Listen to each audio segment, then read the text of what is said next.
Hi friends, तर हा आहे पायनॅपल शिरा। तर सर्वात आधी मी इथे कढई गरम करून 1 चमचा तूप घातले। तूप मेल्ट झाले की मग त्यामध्ये मी 1 वाटी रवा घातलेला आहे। या रव्याला मीडियम फ्लेमवरती खरपूस लाल रंग होईपर्यंत भाजून घ्यायचा आहे। तर आता रवा छान भाजलेला आहे। तर आता इथे मी 1 वाटी रव्यासाठी बरोबर 3 वाटी पाणी उकळून घेतलेलं आहे। त्यामध्ये आता मी पटकन पाणी घातल्यानंतर झाकण ठेवलेलं आहे। त्यानंतर आता 1 मिनिटानंतर झाकण काढून घ्यायचं आहे आणि रवा छान परतून घ्यायचा। त्यानंतर यामध्ये आणखीन 2 चमचे तूप घालायचं आहे। 1 वाटी रव्यासाठी बरोबर इथे मी 1 वाटी साखर घातलेली आहे।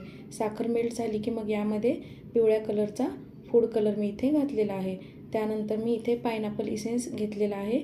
इसेन्स आणि कलरला छान परतून घ्यायचं आहे आणि त्यानंतर यामध्ये मी ड्रायफ्रूट्स घातलेले आहेत आणि जायफळ विलायचीची पावडर घातलेली आहे। हे सर्व आता एकदा परतून घ्यायचं आहे आणि अशा पद्धतीने इथे आपला पायनॅपलचा एकदम टेस्टी असा शिरा रेडी झालेला आहे।